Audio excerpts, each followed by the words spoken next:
내가 깜빡 잊고 안 켜놨었다. 내가 깜빡 잊고 안 켜놨네. 설명을 다시 할 수는 없고 내가 이렇게 띄워놓을 테니까 혹시라도 유튜브 본 애들은 이거 보고 필기라든지 한번 알아보라고 이렇게 좀 띄워놓을게. 10초만.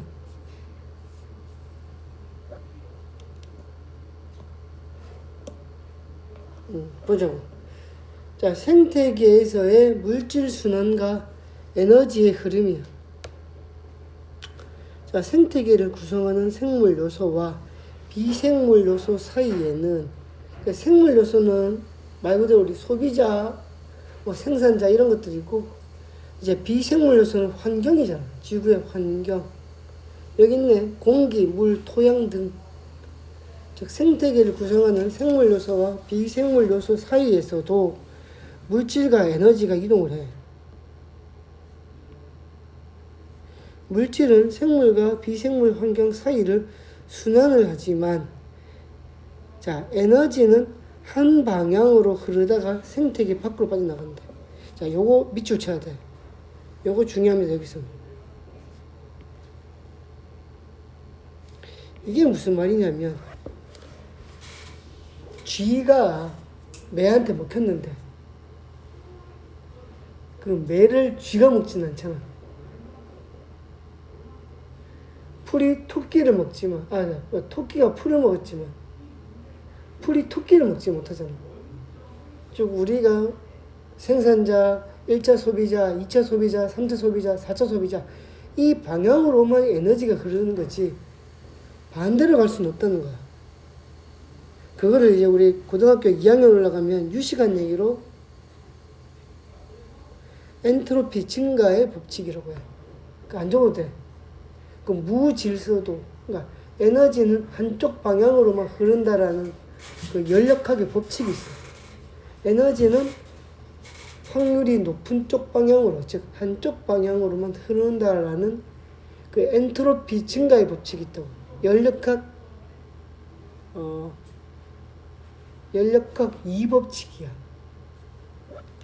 나중에 배우겠지. 어쨌든 따라서 생태계가 유지되려면 태양으로부터 빛 에너지, 왜냐면 우리가 생산자인 풀이 광합성을 하려면 태양 에너지가 필요하지.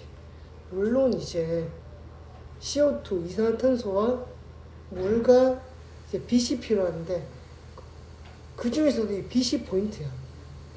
너희 알겠지만 지구가 가지고 있는, 지구 전체가 포함하고 있는 모든 에너지는 오로지 태양에서만 온 거야. 그래서 태양의 뜸이야. 태양에도 별표를 쳐줘야 되는 거야.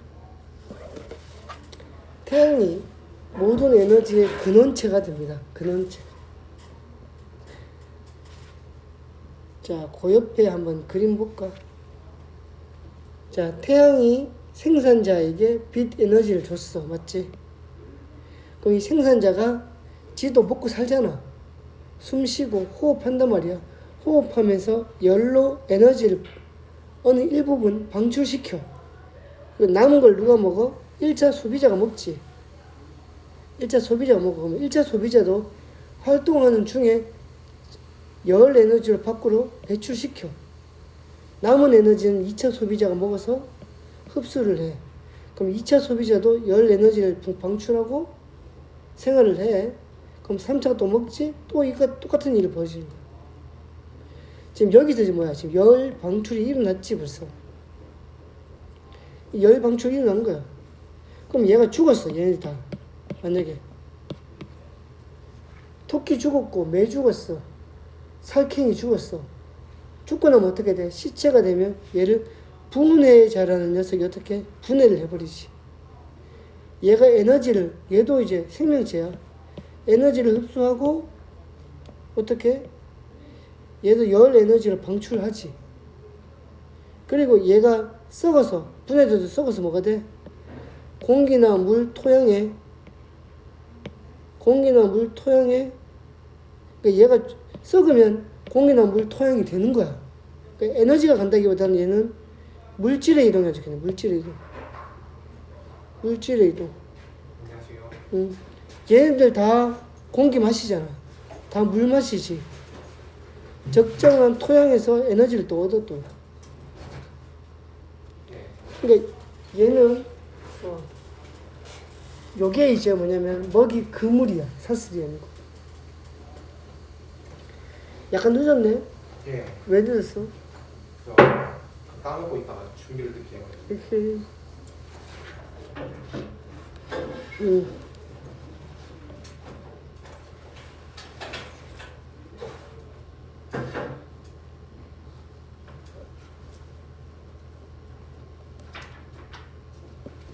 자, 생태 피라미드.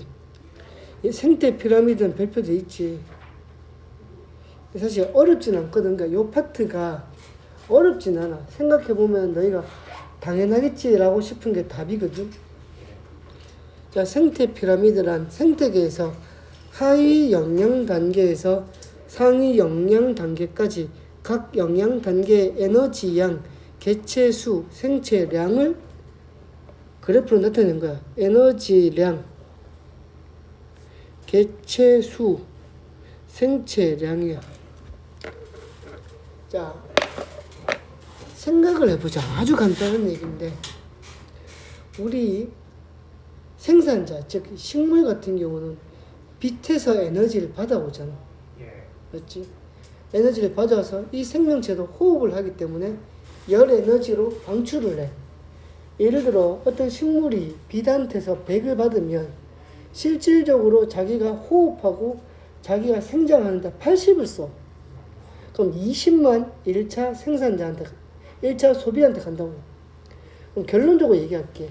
그러면 우리 식물들이 가지고 있는 모든 에너지 양과 1차 소비자가 가지고 있는 모든 에너지 양을 비교했을 때 예.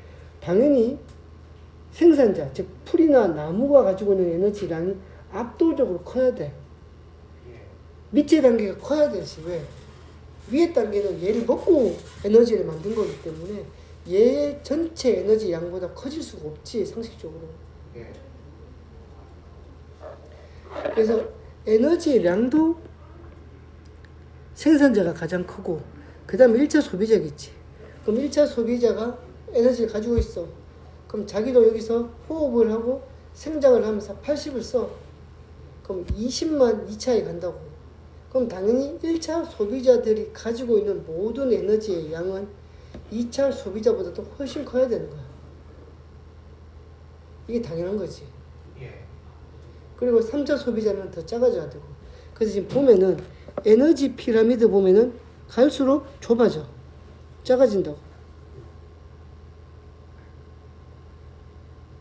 이게 당연한 거야. 당연한 거라고. 그래서 풀이 가지고 있는 전체 생태계에서 풀이나 나무가 가지고 있는 에너지량이 가장 커야 되는 거지.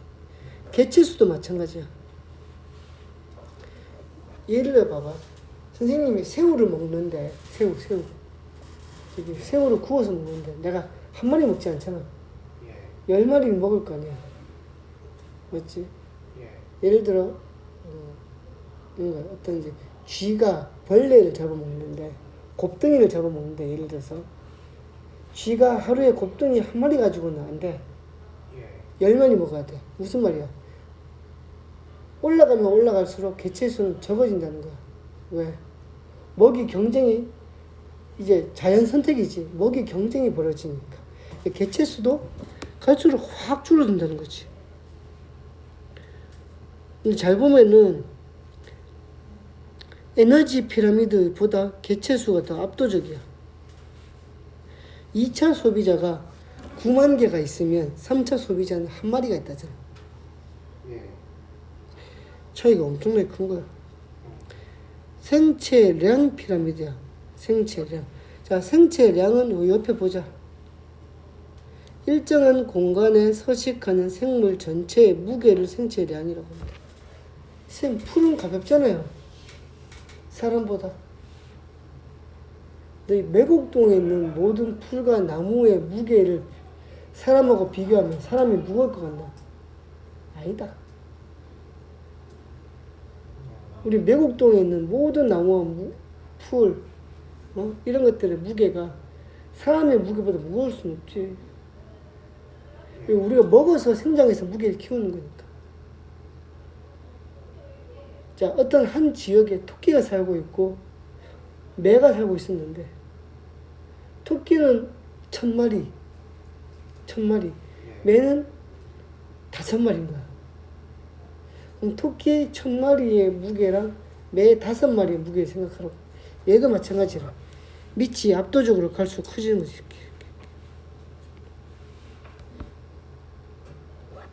근데 여기서 이제 가장 극적인 것은 개체수지. 개체수가 가장 극적이야. 압도적이지, 개체수가. 에너지 피라미드나 개체랑 생체랑 피라미드는 그냥 보고 밑에가 넓고 위에가 좁구나 생각할 수 있는데 개체수는 너무 압도적이야. 너무 압도적이지. 똑같은 공간 안에 존재하는 개체의 수.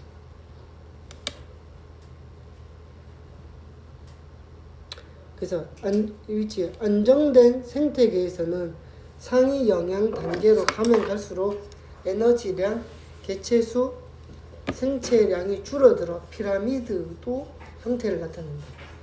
여기서 이제 생태계가 깨어지는 경우가 있지. 생태계가 깨어지는 경우가 있는데 어떤 경우냐면 이제 개체수 피라미드인데 예를 들어서 이제 여기 보면은 1차 생산자가 20만 개고 이제 2차가 9만 개인데 예를 들어 내가 2차 소비자를 어디서 가져왔어. 10,000개 정도.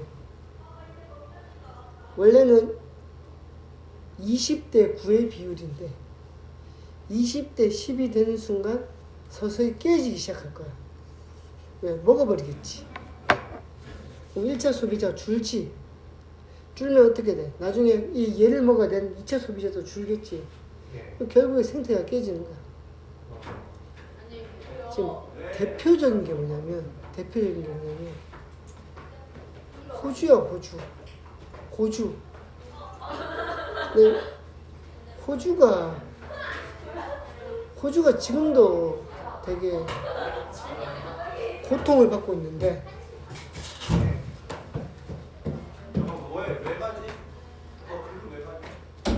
자, 호주가 지금도 되게 고통을 받고 있는데 뭐 때문에 고통받냐면 토끼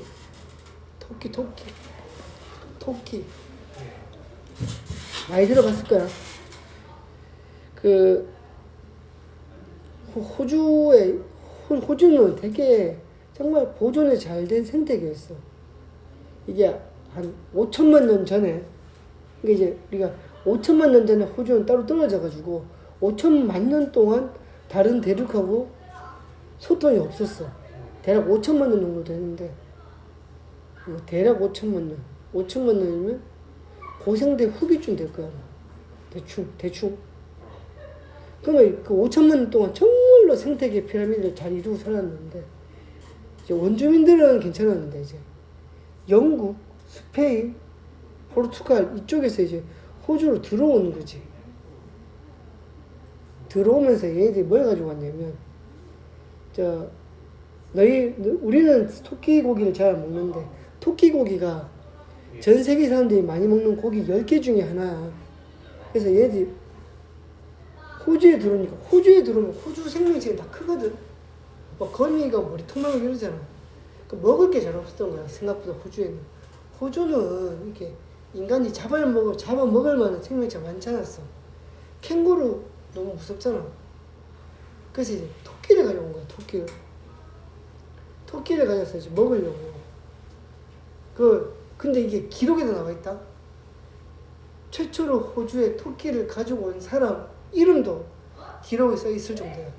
내가 이게 영국 선교사인가 그런 기억이 안 나. 40마리 토끼를 가져왔대. 근데 이 40마리 토끼를 이제 키웠어. 방목을 하면서 약간 울타리 치고. 근데 그 중에 2마리가 탈출을 했대. 굴을 파고. 딱 2마리. 암수 2마리. 그게 어떻게 했어? 그냥 냅뒀겠지. 2마리를 냅둔 거야. 근데 그 2마리가 10년? 10년이 아니라 그 두 마리의 영향이 얼마 되냐면 그 두 마리가 10년, 50년이 안 돼가지고 그 두 마리 때문에 50년이 안 돼가지고 토끼가 1억 마리가 돼. 50년인가 70년이 안 돼가지고 1억 마리가 돼. 그 두 마리를 놓쳤는데. 토끼는 형제 자매끼리도 교배를 하거든. 근데 토끼를 안 키워봐서 모르는데 토끼 두 마리가 있으면 1년에 새끼를 한 50마리 낳는다. 50마리, 오반가 한 30마리 낳아, 최소. 토끼 두 마리, 그냥 두면. 분리 안 시키면. 얘네들은 하루 종일 짝짓기 하거든. 그리고 얘네들이 이게 출산할 수 있는 이 기간도 한 달, 두 달밖에 안 될 거야. 한 50마리 낳아. 한 번 낳을 때 10마리씩 나와.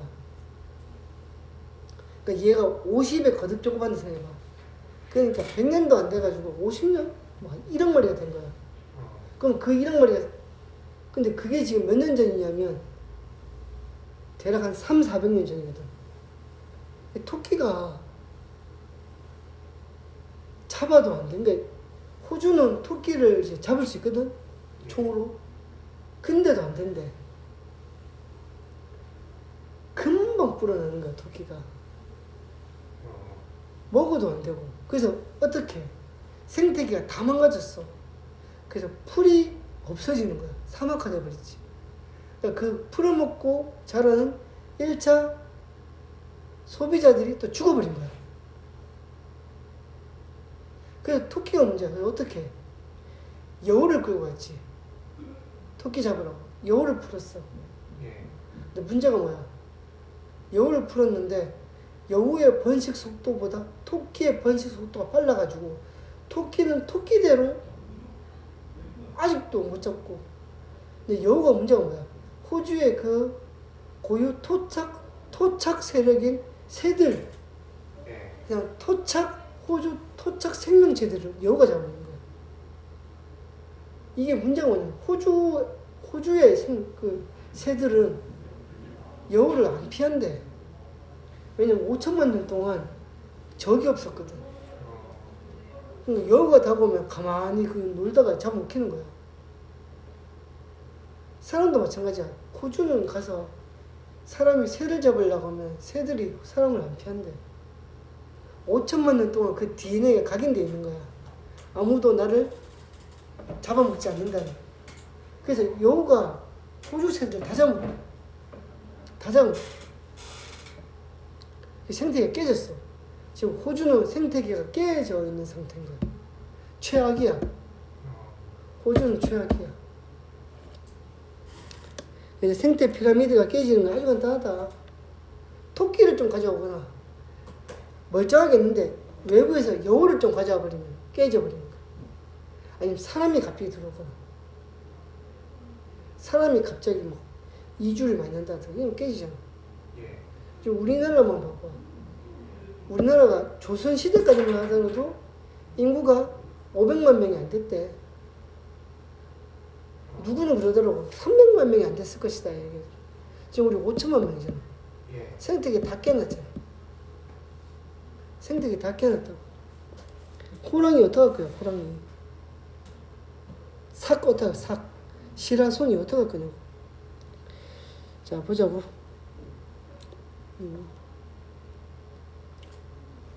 자, 요것도 한번 볼까?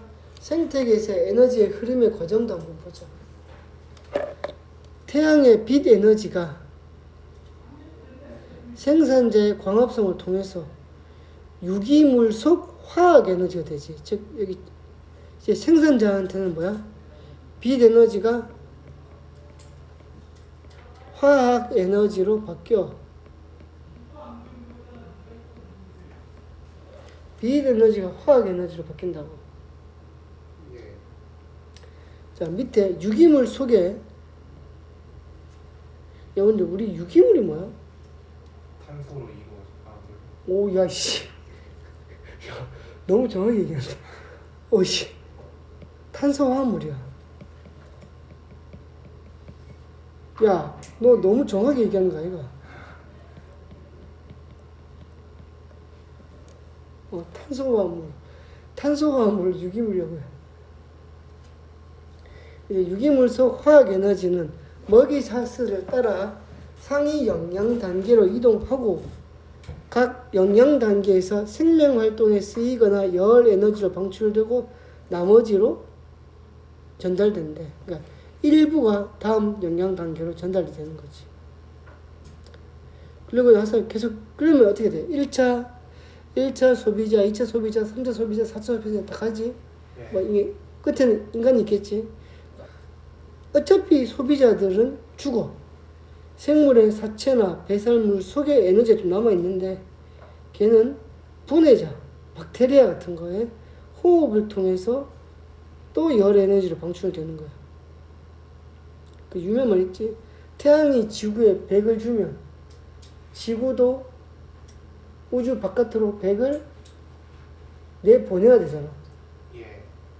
이게 태양 에너지가 워낙 크기 때문에 예를 들어서 태양이 100을 줬는데 지구가 99만 우주로 발출시키면 1%만 태양이 주는 에너지를 지구가 축적해도 지구는 지금쯤 너무 더워서 터졌을 거야. 그러니까 태양이 주는 만큼을 전액 다 밖으로 배출해야 돼. 101% 배출하면 안 돼. 그러면 지구가 얼어 있겠지.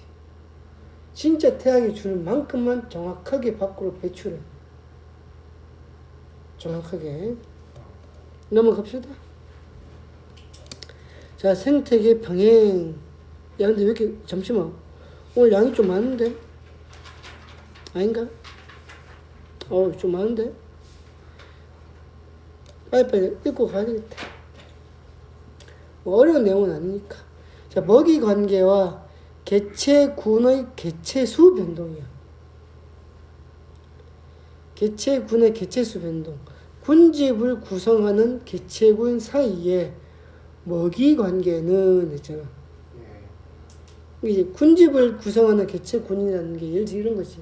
사하라 사막, 요렇게. 그러니까 사하라 사막에 보면은 도마뱀도 있고, 정갈도 있고, 뭐 낙타도 있고, 선인장도 있고, 있을 거 아니야. 예. 걔네들이 개체군이야. 그러니까 걔네들이 군집을 이루잖아. 걔네들끼리 먹고 먹히면서 먹이 사슬을 이루잖아. 예. 응.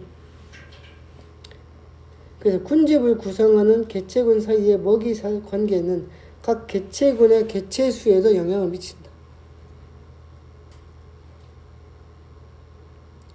그러니까 군집은 생산자, 1차 소비자, 2차 소비자, 3차 소비자, 4차 소비자를 다 아우르는 거고, 개체군은 각각의 1차 소비자의 개체군, 2차 소비자의 개체군, 3차 소비자의 개체군 이런 식으로 있는 거야.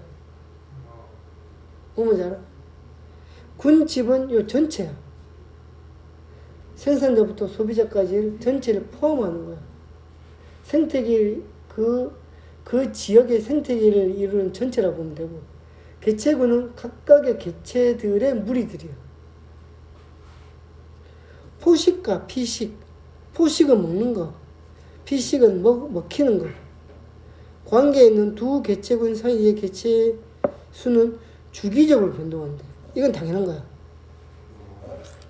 봐봐, 여기 스라소니와 눈신토끼인데, 이렇게 있었어. 이게 있잖아. 완벽하게 먹이 사슬이 깨지지, 완벽하게 변동이 없을 수는 없어. 예를 들어 스라소니가 100마리, 토끼가 10,000마리가 있으면 딱 적당한데, 어느 날 예를 들어서 이렇게 날씨가 바뀌어가지고 환경 때문에 토끼가 많이 태어났어. 12,000마리. 12,000마리 태어났다고. 그러면 지금은 뭐 어떻게 돼? 토끼가 많아진 거지. 근데 점점 스라소니가 토끼를 먹지. 원래 100마리, 10,000마리면 스라소니 중에 사냥을 실패해서 도태된 애들도 있고 해서 적당하게 100대 많이 유지가 됐는데, 얘가 12,000이 돼버리니까 스라소니도 도태된 애들이 적어지고, 그리고 먹이가 많으면 동물들은 짝짓기도 많이 하고 새끼도 많이 낳아. 그래서 어느 순간 스라소니가 100마리에서 120마리가 돼버린 거야.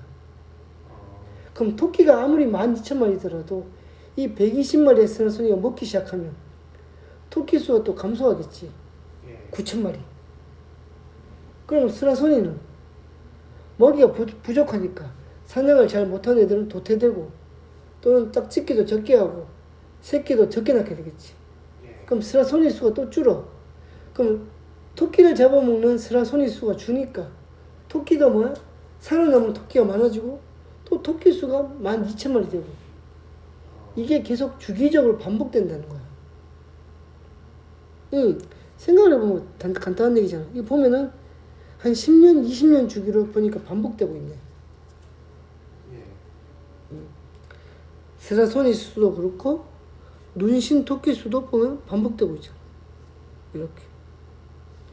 포식자인 스라소니와 피식자인 눈신 토끼의 개체 수의 변동은 약 10년을 주기로 반복되고 있는데 눈신 토끼의 개체 수가 증가하면 잡아먹는 스라소니 수가 천천히 증가하게 되고 스라소니 수가 증가하니까 토끼가 감소하고 먹이가 부족하니까 스라소니 수도 줄어들고 다시 스라소니가 줄어드니까 눈신 토끼는 증가하고 이런 관계인 거지.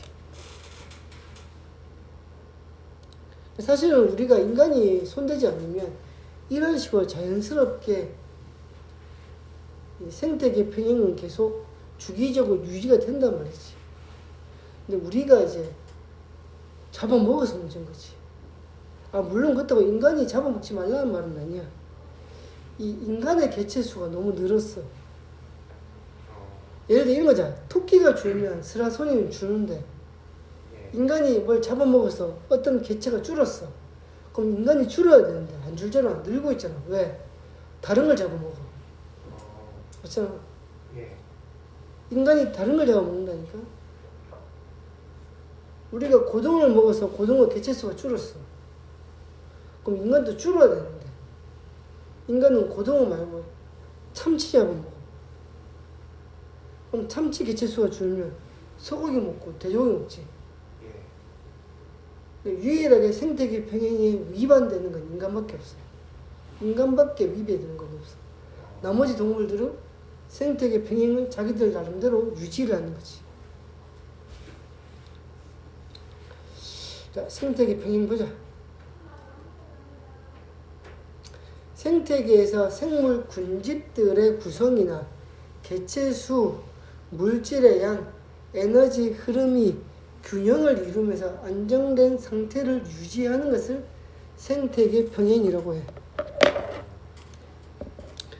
그러니까 모든 환경에서 생태계 평행은 이룰 수 없고 어떤 부분에서는 생태계 평행이 깨지는 경우도 생기지.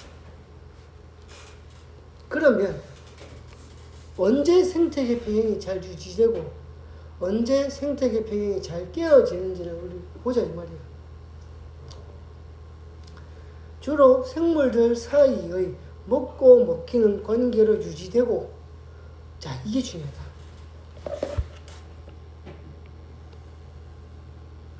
여기에 요거 만약에 요 파트 나오면 요거 나온다. 요걸 우리가 다른 얘기로 먹이 사슬이 복잡할수록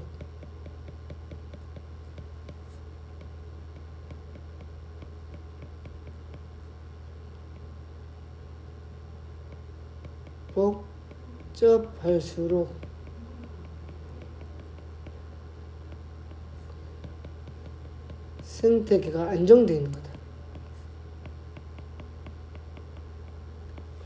복잡할수록 안정되는 거다. 복잡해야 된다. 왜? 자, 먹이 그물이 단순한 생태계 봐봐. 내가 먹을 수 있는 게 쥐랑 생쥐밖에 없어. 쥐랑 생쥐가 먹을 수 있는 게 메뚜기밖에 없고 메뚜기가 먹을 게 풀밖에 없다며. 이런 일, 어떤 일이 벌어지냐? 갑자기 가뭄이 들었어. 그래서 풀이 다 말라버렸어. 그럼 풀을 먹는 메뚜기 개체수가 줄어들겠지. 그럼 메뚜기가 줄어들면 들쥐랑 생쥐가 못 살겠지. 그러면 부엉이도 죽겠지. 그럼 어때? 생태계가 파괴되어 버린 거야. 근데 옆에 봐봐. 먹이 그물이 복잡한 생태계. 쥐가 여기 그러니까 부엉이가 보면 쥐 말고도 오리도 먹을 수 있고 도요새도 먹을 수 있고 뭐 막 먹을 수 있잖아. 예. 예를 들어 이런 거야. 내가 만약에 그러니까 인간이 만약에 돼지고기만 먹고 산다고 생각해봐. 근데 돼지 전염병이 들어서 돼지가 폐사를 했네. 예. 그럼 인간 생태계도 무너질 거 아니야. 왜? 인간은 오직 돼지고기만 먹으니까. 예. 고기 못 먹고 죽은 일이 생길 거 아니야. 근데 인간은 이것저것 다 먹을 수 있단 말이지. 그러니까 인간의 개체수가 줄지 않는 이유는 인간은 잡식하기 때문에. 생태계도 마찬가지인 거야. 수리 부엉이가 먹을 수 있는 동물들이 많아야 되고, 또는 쥐가 먹을 수 있는 것도 메뚜기뿐만 아니고 다른 것도 먹을 수 있는 게 많아야 돼. 즉 먹이 사슬 또는 먹이 그물이 복잡하게 얽혀 있으면 얽혀있을수록, 그러니까 한 종이 멸종하더라도 다른 종을 먹고 살면 된다 이 말이야. 그러니까 먹이 그물이 단순하면 어떤 환경 변화에서 특정 생물이 사라지면 얘를 먹는 놈이 다 죽어버리는 거야. 쉽게 생태계 평형이 깨지지. 근데 복잡하면 특정이 사라져도 딴 거 먹으면 돼. 다른 거 먹으면 된다고. 우리 요즘에 오징어가 비싸지. 왜? 우리나라에서 오징어가 잘 안 잡혀. 다 북한 쪽으로 올라가 버렸어. 오징어가 북한 쪽에 잡혀 이제. 우리도 우리 오징어가 없잖아. 그 뭐지? 원래 이제 그 바다에서 오징어를 먹고 생존하는 생명체들이 있어 바다에. 물고기들이. 그럼 그 물고기들이 다 죽어버려? 아니지. 오징어 말고 다른 거 먹으면 되잖아. 고래가 오징어를 좋아해. 예? 고래가 오징어를 좋아한다고. 근데 오징어 죽었다고 고래가 다 멸종해? 일부는 좀 죽겠지. 딴 거 먹으면 되잖아. 새우 먹으면 되잖아. 새우 잡아 먹으면 되잖아. 아니면 작은 물고기 잡으면 되고. 그런 거야, 그런 거. 그런 거 잘 안 깨진다고. 생태계 평형이 유지되는 조건. 3가지가 있네. 2가지가. 급격한 환경 변화가 일어나지 말아야 된다. 급격한 환경 변화가 일어나면 특정 영양 단계 개체 수가 크게 감소할 수 있기 때문이다. 이게 유명한 사건이 있어. 이 환경 변화 때문에 이 지구의 이 인류사의 역사가 바뀐 사건이 일어나지. 그 유명한 너희가 아는 그 칭기스칸이 유럽까지 쳐가지고 몽고 거대한 몽고 영토를 장악한단 말이야. 그때가 어느 시즌인가? 칭기스칸이 싸움을 잘해서 한 거야. 그러니까 칭기스칸이 어떻게 유럽을 정복할 수 있었을까? 간단해. 그때가 지구가 온도가 낮았어. 좀 추웠다고. 추우면 어떤 일이 벌어지냐면 그 몽고 그쪽에 그 고비 사막이 있잖아. 추워지면 사막에 물이 들어오고 그게 초지로 바뀌어버려. 그러니까 더우면 사막이고 모래사막이고 추워지면 그게 금방 풀들이 자란다. 그 풀들이 자라니까 몽고 애들이 키우는 말이 풀이 많으면 말이 이렇게 크게 이렇게 생산될 거 아니야. 근데 그 수준이 우리가 생각하는 수준이 아닌 게 단 10년 사이에 몽고족이 가지고 있는 말의 개체 수가 40배가 증가합니다.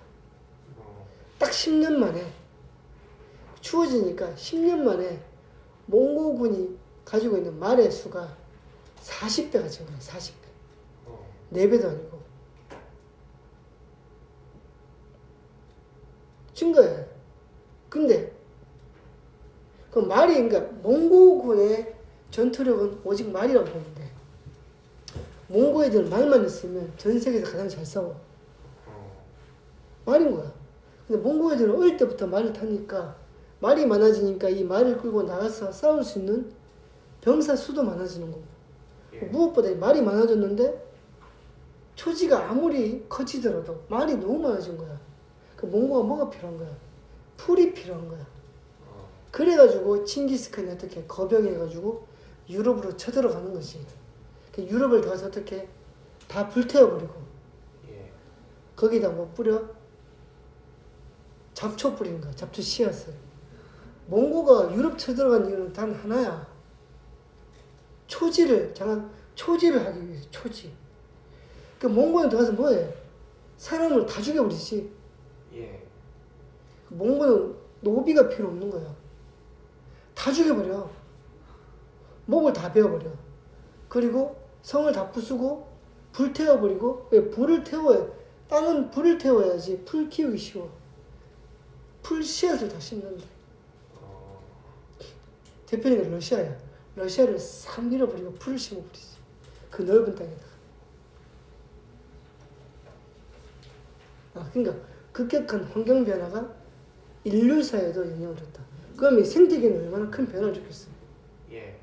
말이 40배가 증가했다니까. 10년 사이에. 자, 두 번째. 먹이 그물이 복잡해야 된다. 먹이 그물이 복잡해지면 환경 변화가 일어나도 어느 한 먹이 사슬에 이상이 생겨도 다른 먹이 사슬이. 그러니까 우리가 항상 뭐야, 생명체들을 보존하려는 게 있잖아. 예. 우리 바닷가에 나가면 그 고기 잡아서 새끼 고기는 풀어주잖아. 예. 왜 그래? 우리가 나중에 또 잡아먹으려고 그래? 아니야. 그 새끼 고기를 먹고 자라는 다른 생명체들이 있잖아. 그러니까 먹이 사슬이 복잡해야 되기 때문에 특정 종이 멸종되어서는 안 되는 거야. 특정한 종이 멸종되어서는 안 된다고. 다양한 생명체들이 살고 있어야 된다고. 푹 잤나? 응. 알았다. 물 먹고 와라. 그래서 그렇게 해야지 이 생태계 유지를 할 수 있다는 거지. 먹이 그물이 복잡해야 돼. 예. 자, 생태계 평행과 종의 다양성인데 생태계를 구성하는 생물종이 다양할수록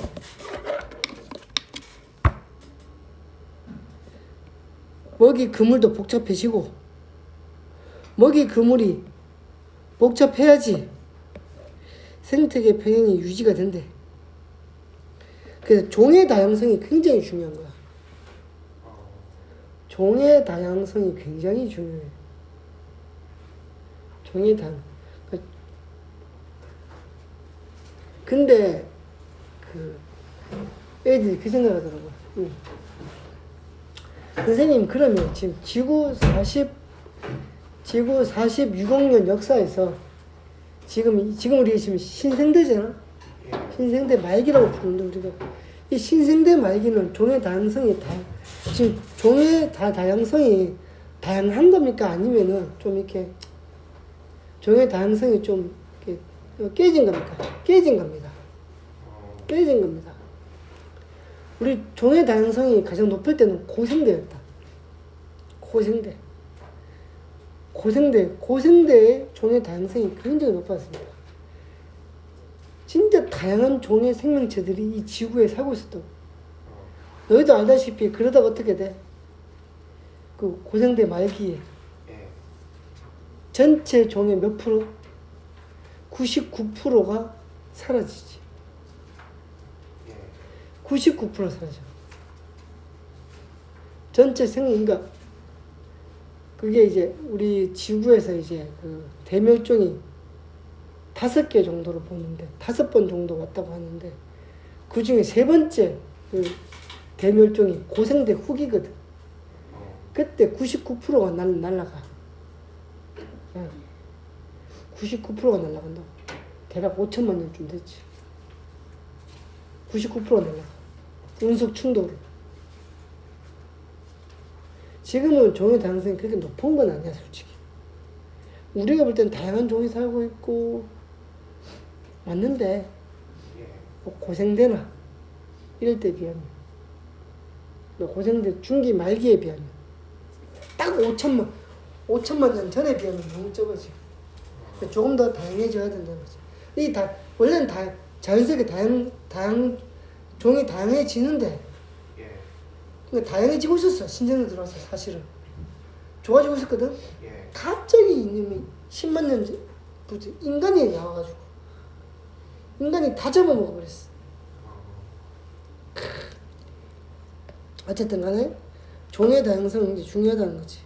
예. 자, 개념 속속 여러 개의 먹이 사슬이 서로 얽혀 그물처럼 복잡하게 나타나는 것을 먹이 그물이라고 하지. 예. 생태계에서 에너지는 먹이 사슬을 따라 상위 단계에서 하위가 아니고 하위에서 상위로 가지. 예. 안정된 생태계에서는 상위 영양 단계로 갈수록 개체 수가 감소해야 된다. 군집을 구성하는 개체군 사이의 먹이 관계는 각 개체군의 개체 수에도 영향수가 미친다. 맞다. 먹이 관계가 단순하면 안 된다. 맞지? 예. 자, 그림은 안정된 생태계, 생태 피라미드를 나타낸 것이다. 이와 같이 생태계에서 하위 영양 단계로 갈수록 수량이 들은 세 가지잖아. 세 가지가 뭔데? 첫 번째가 에너지의 총량, 총 에너지량이야. 두 번이 개체 수지. 예. 그럼 세 번째가 몸무게, 생체량이야. 개체를 이루는 그 개체군들의 무게, 질량수의 합, 생체량이다. 이 생체량 세 가지. 아, 그 지금 내 이거 그거 하고 있거든. 유튜브 하고 있으니까 앞쪽은 유튜브 좀 봐도 돼. 이렇게 되겠지. 넘어가자. 잠시 쉬었다 하자. 5분만.